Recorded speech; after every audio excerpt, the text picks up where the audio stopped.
Hello again, Moorcock fans. It's Jeff Warshaw here. Next month, I'm going to publish a more in-depth review of Moorcock's new Elric novel, the Chronicle, the Citadel of Forgotten Myths.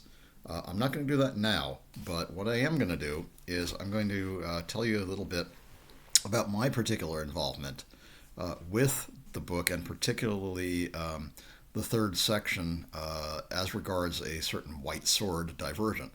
Um, the book is divided into three sections, and the first was written based on a story called Red Pearls, which appeared in a fantasy collection, and I don't remember its name, but I had it once.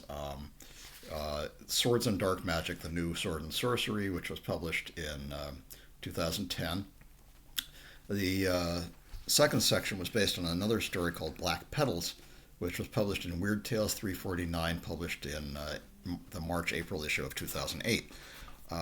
Between After those stories were published, around late 2010, 2011, I was somebody who was contributing stories on at the Enclave at the End of Time section of the Michael Moorcock's website, Michael Moorcock's Miscellany, which is now unfortunately defunct.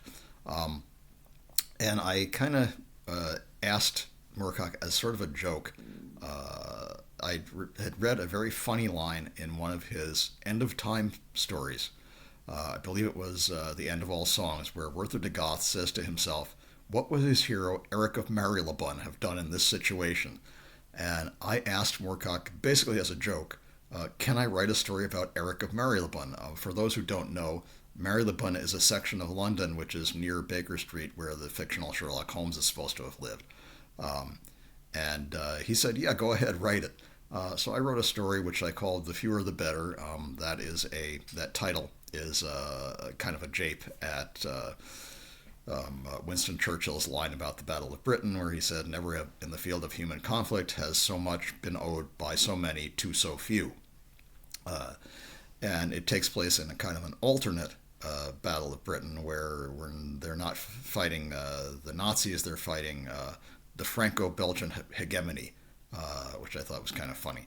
Um, and so I created this character, Eric Porterfield von Beck, who, like Elric, is an albino, but nothing else about him is like Elric. He's a druggie, he's kind of a hippie stoner character, and he lives with his mad Aunt Valerie, who's not really his aunt, she's just a friend of the family. Um, but he takes her name, Eric Porterfield von Beck, and obviously that connects him to the von Beck family.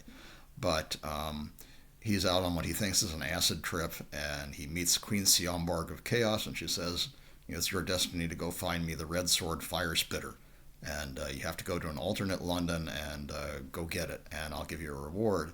And he doesn't really want to do it, but he goes and does what she's asked him to do, and she magically transports him to this alternate steampunk kind of London, where they're fighting this Franco-Belgian hegemony, and he fights an airship battle, and he learns to use a sword and learns to ride a horse, and various other adventures happen. And it was fairly well received, and although I wasn't going to write another one, I ended up doing so.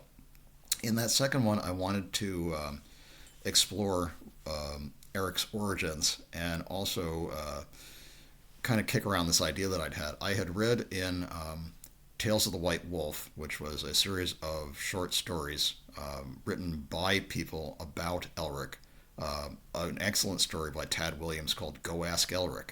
And in that story, a young boy encounters a eternal champion version of Jimi Hendrix, who's called Shwemi Wendrij, and he wields not a black sword, but a white sword called Cloud Hurler.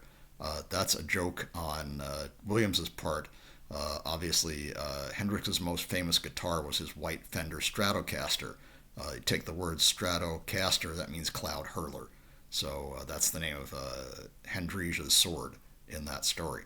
I wanted to kind of elaborate on that, and I created something I called the Gray Sword, which was a rune by which created by an ancient foreign sorceress, Thafnir the Great, by which Stormbringer and Cloud Hurler could be merged to form the Greysword Shadow Stealer, which the Lords of the Higher World were terrified of because it had the power to steal their souls, not just ordinary mortal souls. It was created as a hedge against the day when Thafnir thought that the Lords of the Higher Worlds might threaten the cosmic balance with their petty little wars. And how it plays into the story is Eric thinks he's out on a magic mushroom trip, and he sees this woman appear in his apartment with who's a beautiful, buxom brunette with a horse's head and no shadow, and he thinks that that's really weird, and figures he's just tripping. It's not actually happening, but later on he goes to meet a friend of his, and a friend shows him a poster for a concert that's happening at a new club called the Conjunction of the Million Spheres, and in Baker Street, and one of the bands playing is called the Steel Ponies, and they're all they're an acid rock band, and they all dress in leather catsuits and wear horses' heads and horse hoof boots.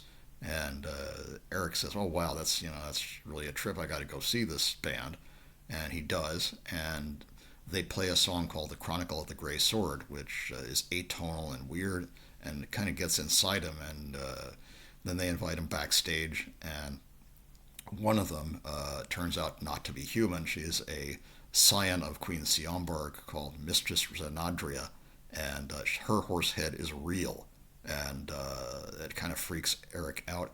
He realizes she takes on human form. He realizes he's seen her before, that she was at this party that he remembers seeing when he was a little boy, that he was later told never happened. And he remembers that at the party this beautiful woman with kind of auburn hair showed up and green eyes and told his parents, your time has come, and you have to come back like you agreed to, and leads them out into the garden where they both mount these giant white dragons and fly away.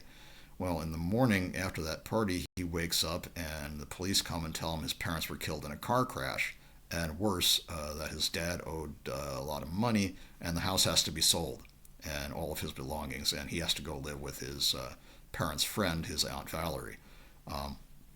Well, his psychiatrists all told him that he made all that up, that it was just a dream, it never happened, but here he is confronted with this same woman, and she says, yes, it was real, and you have a destiny to fulfill. You have to find the Grey Sword for Queen Siombarg, and we're going to transport you to 25,000 years in the future, and to a place called Neo-London, which is a mega city.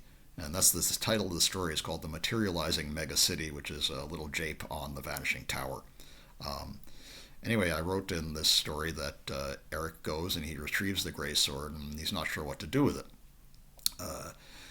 Siomborg wants him to kill Ariok, her rival, and he won't do it. And Ariok wants him to give him the Grey Sword, and he's going to, destroy Siomborg. And he won't do that either. Instead, he ends up, with the help of this band, the Steel Ponies, playing this song called The Rune of Thafnir, which is, in fact, this magical rune that splits the swords apart forever. And he gives the Stormbringer back to Ariok to give to his champions, and he gives Cloud Hurler back to Siombarg to give to her champion. Well, Siombarg's kind of pissed off at him. She says, yes, you did what I wanted. You got the sword for me, but you also didn't destroy my enemy. So I'm going to give you both a reward and a punishment. You're going to live eternally in 1969, and that's your reward, and as you'll discover later on, your punishment. Well, I thought not very much of the story. It was just fan fiction, and I posted it, and people seemed to like it. I did a few more of these stories where she sends him on these goofy quests to find different colored swords. Revealed a bit more about who Aunt Valerie really is, and Eric's background. But again, they were all parody. They were meant to be very tongue-in-cheek and goofy. And I didn't think anybody would take him really seriously, let alone Moorcock himself. Well, he was supposed to write a third story in this series of Elric short stories that was going to be called White Steel. And we started asking about it, and it kind of came back to me that one of his attorneys was kind of worried about stealing my material, because I had already talked about a white sword and I had talked about the gray sword, And those were my original ideas, but they were based on other people. So, and it was just like I said, just fan fiction. So I didn't own the copyright to any of it, and I didn't think anybody would make anything out of it. But apparently that did cause some consternation. I told them at the time, don't worry about it. You can have anything that I wrote as yours for free. I don't care if you use it or not. But don't let that impede you. Well, the white steel never showed up, and later on, in about 2013, 2014, it was going to be called Yellow Iron instead. That third story. Well, the third story didn't materialize at all until the Citadel of Forgotten Myths, when it appears as the Sword Divergent, first in the second part, which is the revision of Black Petals, called How Elric Discovered an Unpleasant Kinship. And then it shows up more significantly in the third section, in which our heroes discover a lost past.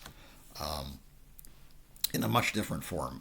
The White Sword Divergent is not Cloud Hurler. It does not behave the way that I prescribed it to behave in my story, The Materializing Mega City. It's something quite different and quite original to Moorcock, and I think is rather brilliant, which I'll discuss in my review later on this month. Again, I'm sorry I have to resort to wearing this head mic, which I think kind of makes me look like Captain Scarlet, but my cell phone storage is full, so I can't use that to record videos for a while. I got to figure out some stuff to take off. Meanwhile, that's all I wanted to say on this video, just to kind of give you a little background on what I call the Chronicle of the Grey Sword, which is, I jokingly called an excise chapter of the Chronicle of the Black Sword, excise chapter 93.4. And that's a little bit of a joke there, too.